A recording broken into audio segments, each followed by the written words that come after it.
ಸಿದ್ದರಾಮಯ್ಯನವರ ಸರ್ಕಾರ ಜಾತಿಗಣತಿಯ ವರದಿಯನ್ನ ಈ ಸಮಯದಲ್ಲಿ ಆತುರಾತುರವಾಗಿ ಮಂಡಿಸಿದ್ದು ಯಾಕೆ?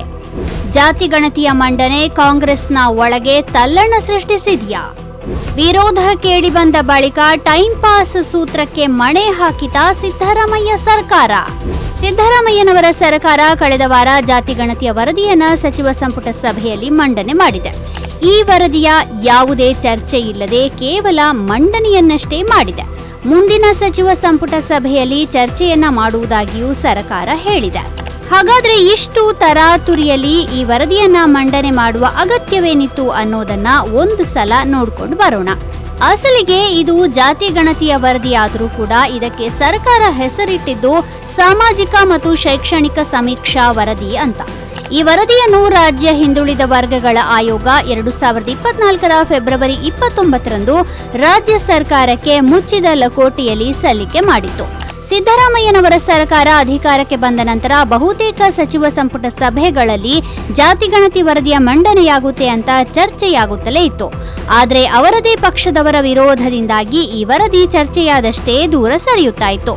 ಆದರೆ ಕಳೆದ ವಾರ ಸಿದ್ದರಾಮಯ್ಯನವರ ಸರ್ಕಾರ ಈ ವರದಿಯ ಮಂಡನೆಗಾಗಿಯೇ ಸಚಿವ ಸಂಪುಟ ಸಭೆಯನ್ನ ಕರೆಯಿತು. ಆ ಸಭೆಯಲ್ಲಿ ಚರ್ಚೆ ಇಲ್ಲದೆ ಮಂಡನೆಯನ್ನಷ್ಟೇ ಮಾಡಿತು. ಯಾಕಿಷ್ಟು ತರಾತುರಿ ಇತ್ತು ಅಂದ್ರೆ, ರಾಜ್ಯದಲ್ಲಿ ಬೆಲೆ ಏರಿಕೆಯ ವಿರುದ್ಧ ಬಿಜೆಪಿ ಜನಾಕ್ರೋಶ ಯಾತ್ರೆ ಅಂತ ಪ್ರತಿಭಟನೆಗೆ ಇಳಿದಿತ್ತು. ಅದೇ ವಾರ ಡೀಸೆಲ್ ಮೇಲಿನ ಸೆಸ್ 2 ರೂಪಾಯಿ ಏರಿಕೆ ಮಾಡಿತ್ತು. ಇದರಿಂದ ಜನಸಾಮಾನ್ಯರು ಆಕ್ರೋಶಗೊಂಡಿದ್ರು.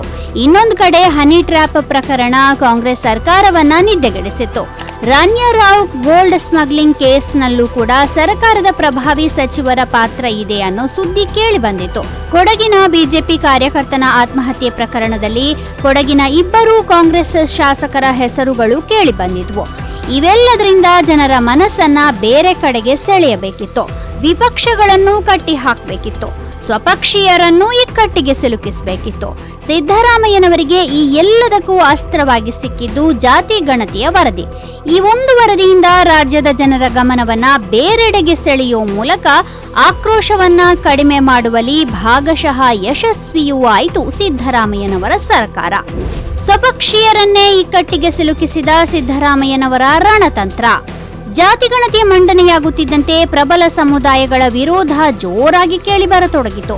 ಹಿಂದೂ ಧರ್ಮದಲ್ಲಿರುವ ಎಲ್ಲರನ್ನೂ ಜಾತಿಯ ಕಾರಣದಿಂದ ಒಡೆದು ಮುಸ್ಲಿಮರಲ್ಲಿ ಜಾತಿ ಉಪಜಾತಿಗಳು ಇದ್ರೂ ಕೂಡ ಎಲ್ಲರನ್ನ ಮುಸ್ಲಿಂ ಅಂತಾನೆ ಕನ್ಸಿಡರ್ ಮಾಡಿದ್ದು ರಾಜ್ಯದಲ್ಲಿ ಮುಸ್ಲಿಮರ ಸಂಖ್ಯೆಯೇ ಅತಿ ಹೆಚ್ಚು ಅಂತ ಬಿಂಬಿಸುವ ಹುನ್ನಾರ ಅಂತ ಅನೇಕರು ವಿರೋಧ ವ್ಯಕ್ತಪಡಿಸಿದರು.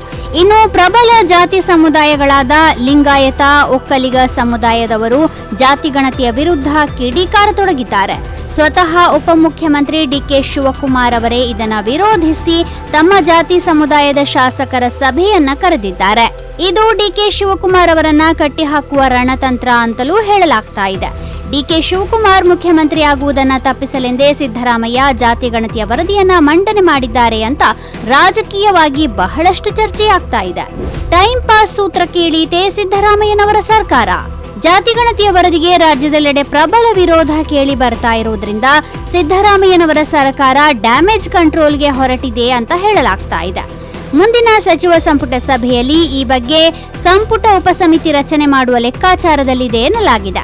ಈ ಮೂಲಕ ಟೈಂ ಪಾಸ್ ಸೂತ್ರವನ್ನ ಅನುಸರಿಸುವ ಸಾಧ್ಯತೆ ಇದೆ.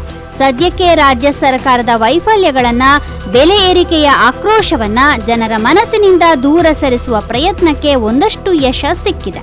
ಹೀಗಾಗಿ ಸಂಪುಟ ಉಪಸಮಿತಿ ರಚಿಸಿ ಅದರಲ್ಲಿ ಚರ್ಚೆಗಳಾಗಿ ಪರಿಷ್ಕೃತ ವರದಿಯನ್ನ ಮತ್ತೊಮ್ಮೆ ಮಂಡಿಸುವ ನಿರ್ಧಾರಕ್ಕೆ ಸರ್ಕಾರ ಬರಬಹುದು ಎನ್ನಲಾಗಿದೆ. ಒಟ್ಟಿನಲ್ಲಿ ರಾಜ್ಯ ಸರ್ಕಾರವು ಜನಸಾಮಾನ್ಯರನ್ನ ದಿಕ್ಕು ತಪ್ಪಿಸುವಲ್ಲಿ ಒಂದಷ್ಟು ಯಶಸ್ವಿಯಾಗಿದೆ ಎಂದಷ್ಟೇ ಹೇಳಬಹುದು. ಜಾತಿಗಣತಿಯ ತಂತ್ರಕ್ಕೆ ಸ್ವಪಕ್ಷೀಯರಿಂದಲೇ ವಿರೋಧ ಕೇಳಿ ಬರ್ತಾ ಇರೋದು ಸಿದ್ದರಾಮಯ್ಯನವರ ಸರ್ಕಾರಕ್ಕೆ ನುಂಗಲಾರದ ತುತ್ತಾಗಿದ್ದಂತೂ ಹೌದು.